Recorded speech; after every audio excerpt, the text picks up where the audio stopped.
karena adanya guilty feeling dan mungkin secara finansial diakomodasi, tapi secara aktualisasi diri mereka terlimit. Cukup gak ya waktuku untuk bisa melihat anakku bertumbuh? Tapi mungkin insecurity yang lebih dalam dari itu adalah insecurity untuk bisa jujur sama pasangan mungkin. Tuh insecurities tuh bisa jadi your power juga. Ya udah jalanin aja gitu. Along the way pasti akan ketemu jalannya.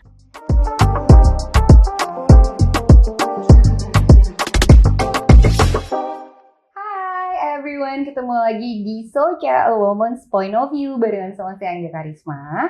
Saya Lia Natasha. Saya Ajeng Parameswari. Dan sekarang kita akan ngebahas sesuatu yang menarik nih. Insecurity. Oh. Banyak.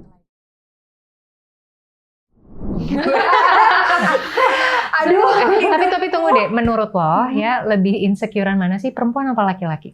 Nah itu aku kurang paham ya kakak. Belum pernah jadi laki-laki kan? Iya sih. Bener juga. Menjadi seorang laki-laki. Tapi kayaknya, di gue aja insecure banyak banget ya gitu. Tapi maksudnya banyak hal yang kita bisa sama-sama reenact kali ya. Punya koneksi gitu. Maksudnya kan ngelihat insecurity tuh dari ya kita tuh sama-sama manusia lah. Gitu. Ya, Mau dan dia lucu. laki-laki atau perempuan kayaknya Ada insecure insecurity. masing-masing. Tapi mungkin ngomongin insecurities tuh banyak layering-nya ya, gitu. Banyak. Apalagi mungkin karena kalau kita perempuan tuh kan kita nggak cuma sekedar melakukan ya, tapi habis itu kita mikirin perasaan orang lain, mikirin impact-nya apa. Jadi makin banyak lah. Mau ngomong aja insecure banget Iya, rasanya. sama. Akhirnya ditahan aja deh gitu. Oh gitu. Oke, kalau gitu langsung nanya aja nih, Nggi, apa sih? Ini gimana sih? Bagus ya nanyanya nih. Bagus ya nanya. Nanya aja deh gitu. Iya. Aduh. Jadi, what is your biggest insecurity sih, Nggi? biggest insecurity. Mm-mm, Biggest ya. biggest. Takut nggak punya waktu yang cukup untuk melihat anakku bertumbuh. Oh, oke. That's Berat my ya. biggest ya. insecurities. Gitu. Maksudnya kayak udah gitu insecurities yang kemudian dikawinin sama guilty feeling. Jadinya kayak cukup nggak ya waktuku untuk bisa melihat anakku bertumbuh. Proses insecurity itu kan nggak bisa di manage ya gitu. Kayak nggak ada yang ngasih tahu loh pertandanya gitu. Kadang yang ujuk-ujuk datang gitu.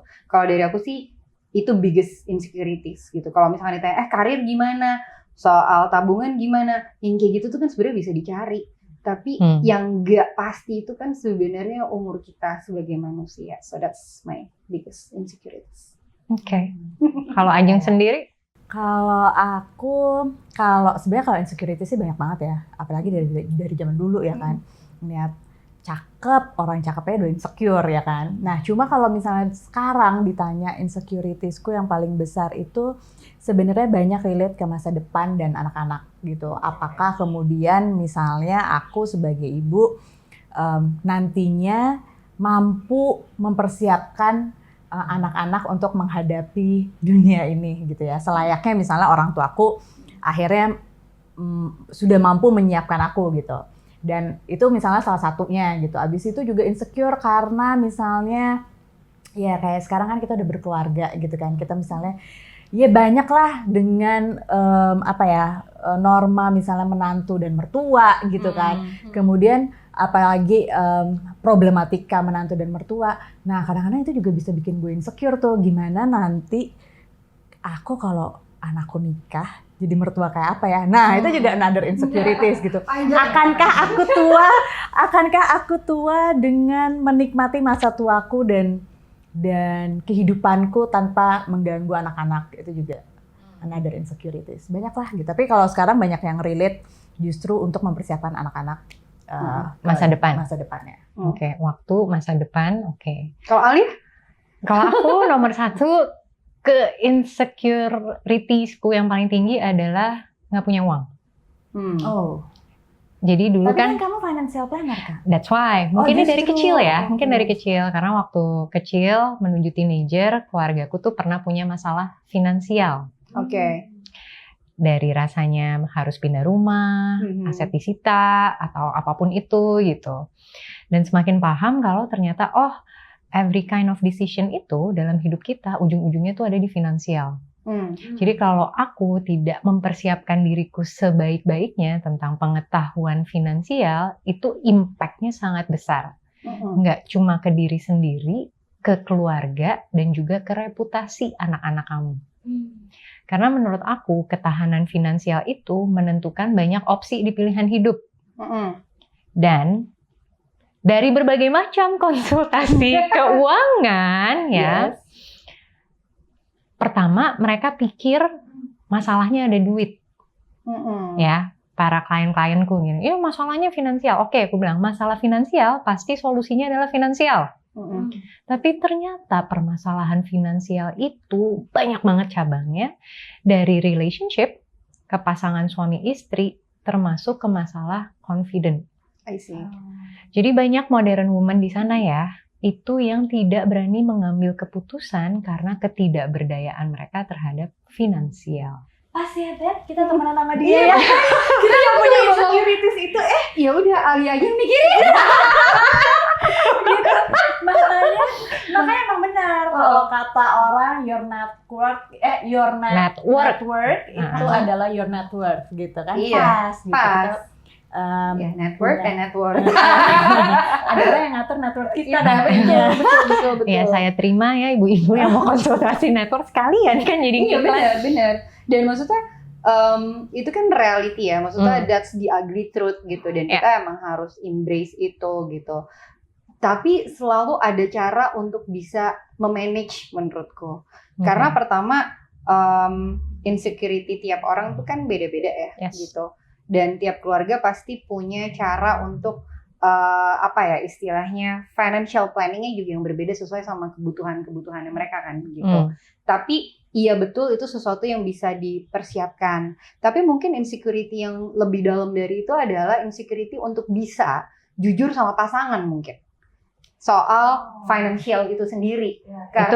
Karena itu cikal bakal. Maksudnya aku pernah, kalau ini kan aku melakukan sebuah riset, karena waktu itu kebutuhannya adalah untuk penulisan cerita.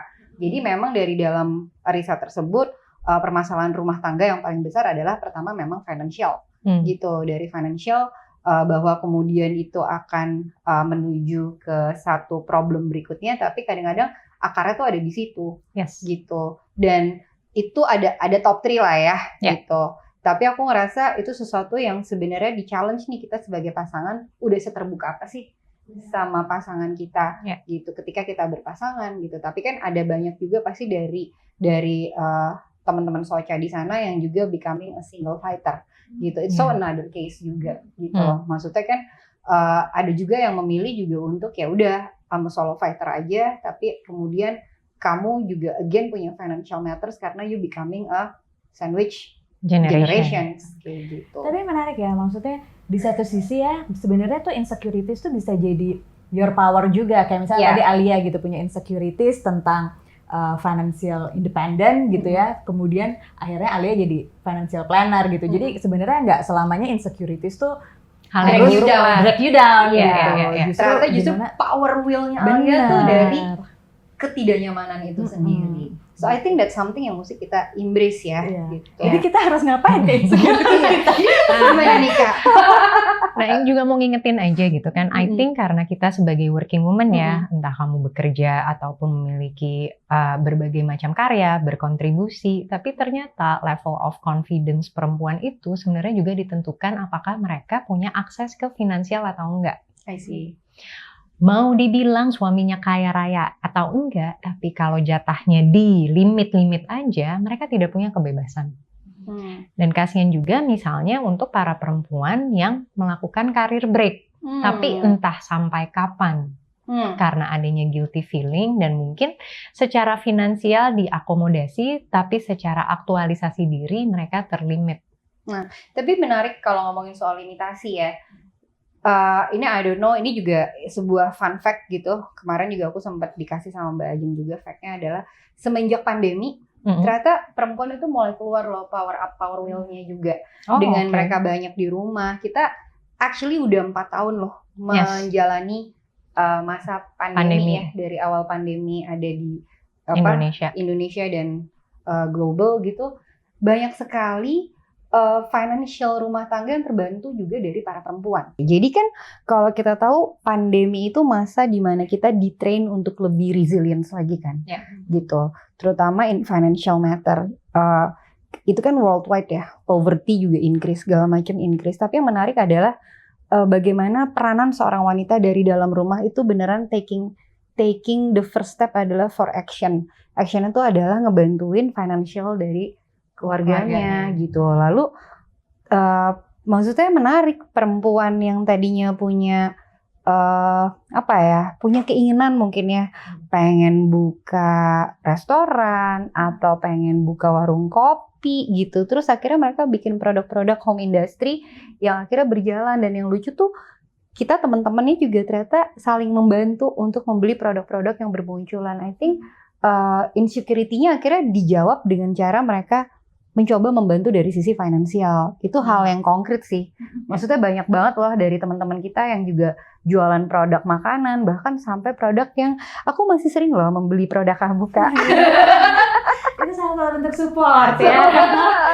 Nah itu sih salah satu bentuk konkretnya andil dari perempuan. Dan itu adalah kita, itu adalah ibu rumah tangga gitu loh.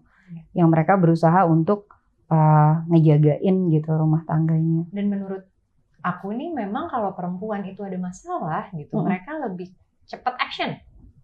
In my ini ya gitu. Even misalnya ke nanny aku atau misalnya ART di rumah gitu. Misalnya ada keluarga yang butuh apa atau mereka harus gimana gitu. Mereka tuh taking actionnya Lebih cepat. Oke.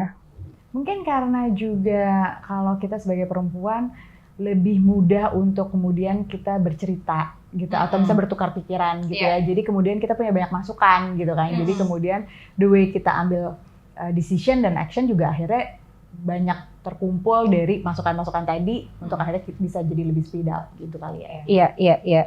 Selama memang kitanya juga memilih untuk asking for help. I think itu salah satunya ya. Maksudnya those insecurities kan salah satunya adalah map out problemnya kan. Gitu. Maksudnya ketika kita ketemu problem harusnya solusinya yang keluar kan. Dan I think salah satu solusinya ya seeking for help gitu. Tapi ngomongin tentang solusi ini ya, gimana sih cara kalian gitu ya sebagai misalnya bisa dibilang kalian leaders dari perusahaan yang going national and into multinational lah, ini yang lagi kalian bikin gitu.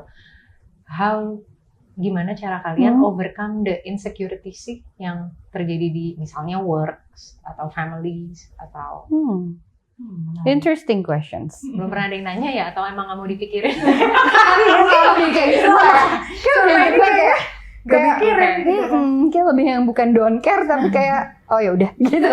Tapi kalau gue mungkin lebih percaya kayak dirty water itu has never stop a plant from growing gitu ya. Jadi maksudnya apapun situasinya gitu, kondisinya gitu, juga jangan akhirnya negativity itu jadi bikin kita stop untuk bertindak atau untuk berjalan gitu. Jadi kalau aku mungkin lebih kayak ya udah jalanin aja gitu. Along the way pasti akan ketemu jalannya gitu. Dan balik lagi gitu ya, kayak misalnya kemudian aku punya teman-teman kayak Anggia, kayak Alia gitu yang atau even bahkan tim di kantor gitu yang membuat aku juga nggak ngerasa sendiri bahwa ini kita tuh di sini sama-sama sehingga kita bisa keluar dari segala apapun situasinya juga sama-sama gitu. Mungkin kalau dari aku insecurity-nya adalah ketika kamu terbiasa being a one man show. Tapi begitu akhirnya ketemu sama tim yang kamu believe, akhirnya kamu nggak one man show lagi. Berarti kan insecurity-nya adalah apakah kamu percaya sama tim yang bisa ikut bekerja sama untuk mewujudkan KPI, tujuan atau goals. Karena itu jadi penting gitu loh buat aku. Dan ketika kita punya problem, pada akhirnya kita mau mengabsorb atau mengobservasi. That's choices. Tapi kemudian kalau kita ketemu tim yang solid, akhirnya bukan mengabsorb. Akhirnya kita mengobservasi gitu. So better way out-nya apa ya gitu. Itu dalam konteks pekerjaan gitu. Dan akhirnya belajar buat memahami bahwa setiap obstacles yang ada tuh bebannya bukan di kamu aja. Karena grup kita kan ada banyak ya. Terus pasti kan itu juga challenge buat kita pribadi dan teman-teman di dalam grup tersebut. I think itu gitu loh. Jadi mungkin terjawab ketika kamu ketemu sama tim yang cukup agile, cukup solid, Terus bukan cuman mereka bisa, kita kan nggak perlu dipahami, at least mereka memahami tujuannya kenapa mereka ada di sini gitu. Itu dulu satu. Tapi kalau misalkan untuk di Family Matters itu beda lagi karena mungkin kalau di aku kita kan kerjanya barengan ya. Maksudnya suamiku adalah CEO juga gitu. Tapi insecurity-nya adalah tentu kayak ini gue udah well deliver atau enggak ya. Kira-kira KPI yang diminta sama company-nya gue juga bisa achieve nggak ya sama teman-teman. Dan akhirnya ketemu tuh, akhirnya kita bikin program kerjasama untuk achieve itu gitu. Dan kalau di keluarga pasti kayak bagi badan. Insecurity-nya juga kayak tadi, apakah waktuku cukup buat Rigel? Gitu. Apakah waktuku cukup juga buat Angga gitu. Tapi akhirnya kita kayak ganti-gantian. Oke, kalau misalkan kayak Ajeng bilang nggak selalu kok aku nganterin anak, tapi aku berusaha jujur loh. Hari ini tuh aku lagi capek banget, boleh nggak gantian kamu yang nganter? Atau Angganya kayak beberapa hari ini aku nggak bisa nganter Rigel, tapi kemudian boleh nggak nanti pas pulang sekolah aku yang coba jemput, kata Angga gitu. Jadi kita berusaha manage itu semua, tapi betul-betul yang namanya insecurity itu kan sebuah keberadaan di mana kita harus menerima our flow. Jadi ketidaksempurnaan itulah yang akhirnya ngajarin kita untuk berteman dengan insecurity gitu loh. Karena yang paling penting sekarang adalah ketidaknyamanan itu yang akhirnya berusaha menjadi teman terbaik kita. Gitu. Kalau kamu gimana? Kalau aku kan insecure-nya masalah keuangan, ya cari duit aja. Makanya juga ikut kan di Socha, siapa tahu yang mau partnership ya bisa langsung. Langsung masuk. Luar biasa. Tapi buat aku pribadi ya, untuk misalnya para modern woman dan Socha friends yang lagi merasa insecure, coba diingat sebenarnya insecurities itu pada dasarnya hanya ada di pikiran kita.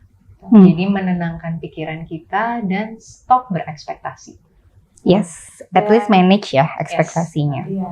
Dan sebenarnya kan kalau kita bicara tentang insecurities, tentunya insecurities itu kan it's all about emotion, ya kan? Dan emotion itu come and go sebenarnya. Jadi mungkin belajar untuk bisa stand still, melihat emosinya, observe emosinya, dan kemudian bagaimana kita tidak bereaksi terhadap emosi itu sendiri. Itu benar sih. Belajar untuk kalem aja dulu ya Kak.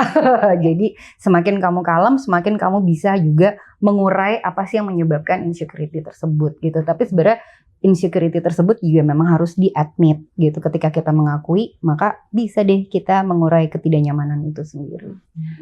Oke, Socha Friends, semoga bahasan insecure kali ini bisa membuat kita nggak insecure, tapi sejahtera dan makmur ya. Amin. Dan jangan lupa, bukan cuma kamu yang insecure, aku juga insecure, jadi kita insecure sama-sama. So ketemu lagi di Socha, be a better you.